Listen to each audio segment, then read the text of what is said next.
rahasia, guys. Halo semuanya, jumpa lagi dengan Awan Chai di sini. Duta pajak abal-abal, pelatih konsultan pajak pertama dan satu-satunya di Indonesia. Hari ini kita akan bahas mengenai suatu rahasia besar, guys ya. Secret. Anda semua kena prank selama ini, guys ya. Nah, by the way, disclaimer dahulu, guys, bahwa isi video ini bukanlah saran profesional konsultan pajak ya, teman-teman ya. Jika ada informasi yang salah di video ini, langsung komentar di bagian komentar aja. Oke. Anda semua kena prank, guys. Lu semua kena prank atas segala kegilaan, atas segala proses, atas segala keviralan yang terjadi selama beberapa minggu ini. Lu semua kena prank. Ada sesuatu yang tidak pernah diinfokan oleh si oknum, baik itu AR, pemeriksa pajak, kepala kantor, dan sebagainya. Ya, selama semua proses ini, dari SP2DK sampai pemeriksaan sampai SPHP, ada sih keluar satu kata di SPHP ya, tetapi Anda nggak akan ngeh kalau lu nggak paham. Oke? Ini adalah target utama dari si oknum.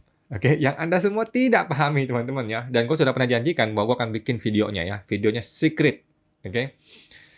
Ini adalah hal yang membuat KPP itu sampai rela nih ribut mati-matian dengan WP. Sampai satpam dikorbankan sedemikian rupa gitu ya. Sampai ribut satpamnya sama WP gitu. Ini adalah tujuan utama dari si oknum kepada si WP. Oke, apa itu? Oke. Jadi guys, ini adalah hal yang juga gue tidak pernah sampaikan kepada lu semua ya. Gue juga tidak pernah sampaikan kepada lu semua, karena inilah satu-satunya hal yang gue lindungi dari klien gue. Ya, inilah satu-satunya tujuan utama gue terhadap si WP gue gini ya, untuk dihindari. Ini satu-satunya yang gue tidak mau terjadi pada wajib pajak gue. Oke, gue juga tidak pernah sampaikan kepada Anda semua ya, karena ini adalah apa? Secret, ya rahasia. Guys ya, apa itu guys? Apakah itu satu hal yang Anda semua kelewatan, yang tidak tahu, tidak sadar, dan Anda semua kena prank oleh kita semua, yang membuat KPP begitu niat mau ribut dengan wajib pajak, yang membuat gua begitu niat untuk ribut dengan petugas pajak, yang membuat gua sampai rela malu-maluin deh kita viralkan aja si oknum ini. Ayo tebak-menebak. Gua kasih waktu ya, 5 detik tebak-menebak guys. Oke. Inilah jebakan Batman yang sesungguhnya. Oke, inilah dia guys, jebakan Batman yang sesungguhnya ya. Hal ini dirahasiakan oleh si oknum sejak awal, tidak pernah dibahas sampai akhir pemeriksaan. Hanya sekali disebutkan, tetapi Anda nggak akan ngeh kalau lu nggak paham pajak. Oke, inilah yang disebut jebakan Batman yang sesungguhnya. Kalau Anda kena jebakan ini, lu bisa celaka guys. Oke, yaitu apa? Yang kita sebut sebagai PKP jabatan. Loh, apa ini? Apa ini? Apa hubungannya dengan kasus gue? Jadi gini guys, ya. Ini yang Anda semua kelewatan ya. Anda semua kena prank guys. Oke? DJP itu target utamanya adalah meng-PKP-kan si wajib pajak. Oke? Makanya dari awal dia memancing, dia phishing, dia tanya hal-hal berbagai macam dengan apa? Dengan data pancingan bahwa ada omset lebih dari 4,8 M. Oke? Data itu dari mana? Data itu dari mana asalnya? Nggak peduli data dari mana asalnya. Mau data itu legal, ilegal, bohong-bohongan, atau benar datanya, nggak peduli. Oke? Pokoknya, kalau Anda bereaksi, kalau wajib pajaknya bereaksi, maka wajib pajak yang perlu membuktikan sebaliknya. Oke? Jika ternyata memang wajib pajak nih ya, Anda nih mengakui ada omset lebih dari 4,8 M, sudah selesai. Sudah tercapai targetnya. Sudah tercapai tujuannya. Oke? Walaupun nanti Anda bayar sedikit ya, kan di SP2DK gue, di SP2 gue cuma bayar 18 juta ya. Walaupun terlihatnya sedikit ya, cuma 0,5% kan PPh-nya, dan PPN-nya itu cuma 2%, oke? Tetapi yang dikejar adalah sesuatu di balik itu. Oke? Yang dikejar adalah setelah Anda sudah di PKP jabatan NIN, ya, Anda akan kena PPN dan PPh progresif untuk tahun-tahun berikutnya. Oke? Nah, lu nih sebagai wajib pajak akan mengira, wah seolah-olah sudah dibantu nih gue nih. SP2DK gue, SP2 gue sudah dibantu nih, bahwa seolah-olah pajaknya kecil nih, bayarnya kecil nih ya. Karena memang murah. Untuk tahun pertama, lu cuma kena bayar 0,5% untuk PPh, dan PPN-nya cuma 2%. Itu pun hanya atas kelewatan dari 4,8 M-nya. Seolah-olah lu masih sanggup bayar, seolah-olah lu dibantu gitu ya. Tetapi apa yang lu nggak pahami adalah apa konsekuensi untuk tahun-tahun berikutnya. Ini yang lu nggak pahami dan lu nggak dikasih tahu, lu di-prank semua ya teman-teman ya. Teman-teman, masih ingat nggak kasus SP2DK gue gimana? Kasus gue yang kemarin ya, yang pengaduan pajak itu ya, yang sudah ribut sampai viral itu SP2DK-nya untuk tahun 2018 secara keseluruhan. Oke? Tetapi kenapa pemeriksaannya itu hanya untuk Desember 2018? Kenapa coba? Oke, jawabnya adalah dia untung-untungan guys. Dia untung-untungan ya. Kalau lu bego, kalau wajib pajaknya bego, ya lu akan bayar pajak atas seluruh tahun 2018. Oke, dari Januari dong. Dari Januari lu akan bayar karena dia nggak kasih tahu lu kan bahwa itu sudah kadaluarsa kan? Ya kan? Dia tidak kasih tahu lu, tidak edukasi lu bahwa itu sudah kadaluarsa, dia untung-untungan. Kalau lu bego, lu akan bayar dari Januari sampai Desember selesai. Oke? Jadi dia menang banyak nih, ya kan? Lu udah bayar seluruhnya untuk 18, tahun 2018 dari Januari sampai Desember, padahal kan Januari sampai Oktober udah kadaluarsa nih, ya kan? Tapi dia kan nggak kasih tahu lu bahwa ini kadaluarsa ya. Nah, terus gara-gara lu sudah mengakui dan membayar pajak 2018 atas omset lebih dari 4,8 M, maka Anda akan kena PKP jabatan. Tercapailah targetnya, oke? Dan lu harus siap-siap. Bulan depan atau 2 bulan lagi akan terbit pemeriksaan 2019, 2020, 2021, 2022, dan 2023. Semuanya akan kena PPN dan kena PPh progresif. Oke? Apakah klien gue sudah ada yang kena begini? Sudah ada. Oke. Nah, itu kan kalau Anda bego. Kalau lu pinter atau lu pakai konsultan pajaknya agak gila seperti gue ini, maka akibatnya adalah dia akan naikin ke pemeriksaan. Ya kan? Seolah-olah gini loh. Rasain lu, brengsek lu, bangsat lu si wajib pajak nih ya. Nggak mau nurut sama gue, kami naikkan ke pemeriksaan. Kan kami punya kewenangan, ya kan? Pemeriksaan adalah kewenangan dari KPP. Mati lu, kita naikkan pemeriksaan. Nah, di pemeriksaan barulah terungkap bahwa Januari sampai Oktober bahkan November sudah kadaluarsa. Ya, maka SP2-nya pemeriksaan hanya untuk Desember 2018 saja guys, ya. Artinya apa? Artinya lu cukup bayar untuk Desember 2018 saja. Yang Januari sampai November sudah tidak berlaku, sudah nggak bisa diproses. Gitu. Oke?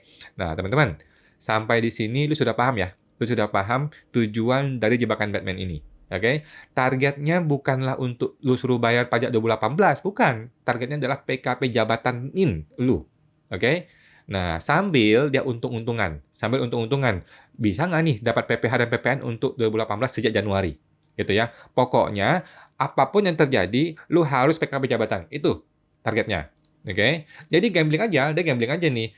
Kalau lu bayar banyak untuk setahun, dari Januari 2018 full, padahal sudah kadaluarsa, ya bagus, ya kan? Kalau lu agak pintar dikit, bayarnya itu mungkin lu pakai konsultan pajak atau pakai kayak gue gitu ya, ya nggak apa-apa deh. Bayar Desember aja deh melalui pemeriksaan gitu kan. Tetapi kan tujuannya tetap tercapai, yaitu PKP jabatan. Oke? Nah, pertanyaannya, emang bisa PKP jabatan sembarangan?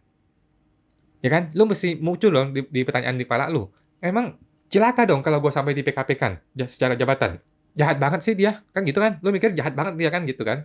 Gini guys, kita mesti paham. Kenapa bisa terjadi PKP jabatan? Cuma ada satu alasan, oke guys? Cuma ada satu alasan terjadi PKP jabatan, yaitu omset dalam setahun melebihi 4,8 M. Sesimpel itu. Oke? Pertanyaannya, dari manakah DJP bisa tahu omsetnya lebih dari 4,8 M? Oke, ada dua kemungkinan. Kemungkinan pertama adalah data dari WP sendiri, kemungkinan kedua adalah data dari internal DJP. Oke? Yang pertama, data dari WP itu sendiri melalui apa? Melalui pembayaran pajak dan SPT tahunan 2018 si wajib pajak itu. Loh, kan lu mikir, lah, gua kan lapor di bawah 4,8 M, kok bisa kena PKP? Berarti belum PKP dong. Tunggu dulu guys ya, tunggu dulu. Masih ingat nggak ketika lu dapat SP2DK dan lu mengakui ada omset lebih dari 4,8 M 2018 dan lu disuruh bayar pajak, yang walaupun harganya murah, cuman mungkin belasan juta aja, tetapi lu sudah mengakui bahwa lu punya omset lebih dari 4,8 M. Oke guys, lu sudah mengakui. Ya, bukan pajak yang maksa loh ya, bukan maksa, bukan intimidasi, bukan tekanan. Lu sendiri yang mengakui. Teman-teman ya, pajak itu hanya terbitkan SP2DK untuk minta penjelasan saja. Sedangkan Anda yang mengakui sendiri perlu punya omset lebih dari 4,8 M. Oke? Jadi, jebakan Batman-nya sudah berhasil. Nah, Lu sendiri kok yang lapor sendiri, punya omset lebih dari 8, bukan dipaksa, bukannya ditekan, bukan diintimidasi, enggak. Lu sendiri yang ngaku. Ya. Oke. Jadi jangan marah-marah kalau kena PKP jabatan. Itu gara-gara lu sendiri yang mengaku. Oke. Nah, sekarang cara kedua. Cara kedua, ya, DJP bisa tahu kita punya omset lebih dari 4,8 adalah dengan data atau bukti di internal DJP. Oke. Contoh nyatanya adalah kasusnya klien gue. Ya, kasus klien gue, datanya ditemukan oleh DJP. Oke, bukan data dari WP ya. Kita tidak pernah kasih data apapun ya. Sampai hari ini, gue belum pernah kasih data apapun. Jadi datanya data dari DJP. Nah, masalahnya datanya nggak jelas. Datanya nggak jelas, tidak rinci, tidak detail. Ketika gue minta rinciannya, si oknumnya kabur dan menaikkan ke pemeriksaan pajak. Dan dia lari jadi ketua tim pemeriksa pajak. Oke. Nah, dalam pemeriksaan, nggak ada basa-basi, nggak ada pembahasan awal, nggak ada pembahasan akhir. Tiba-tiba langsung terbit SPHP, hasil pemeriksaan. Oke, jadi bukti atau data yang dimiliki oleh DJP bisa langsung dia pakai untuk menjadikan Anda sebagai PKP jabatan. Nah, lucunya nih, secret nih guys ya, secretnya. Gua belum pernah kasih tahu lu sebelumnya, ya kan? Belum pernah kasih tahu ya. Oke, ini secret nih ya. Nah, secret nih ya, klien gua sudah dapat surat PKP jabatan. Secret guys ya, rahasia teman-teman ya. Oke. Klien gua sudah dapat surat PKP jabatan. Loh, pertanyaannya, kan pemeriksaannya belum selesai, Bos. Loh. Tunggu. PKP jabatan dibuat berdasarkan data internal DJP. Ya dong, udah pasti bukan data kita dong. Data internal DJP. Tetapi data ini kan sedang diperiksa. Data ini sedang diperiksa dalam pemeriksaan pajak. Pemeriksaannya belum selesai. Kok bisa data itu sudah dipakai untuk mem-PKP-kan orang secara jabatan? Nah, kita semua bingung guys ya. Bingung semuanya ya. Ingat teman-teman ya, Undang-Undang Dasar Pasal 1 Ayat 3. Indonesia adalah negara hukum. Ya, boleh punya kewenangan, tetapi nggak boleh sewenang-wenang. Ya, oke. Dia punya kewenangan untuk mem-PKP jabatan ke orang. Betul ya? Teman-teman ya, betul ya? KPP punya kewenangan untuk menerbitkan PKP jabatan. Betul. Tetapi tidak boleh sewenang-wenang. Ya.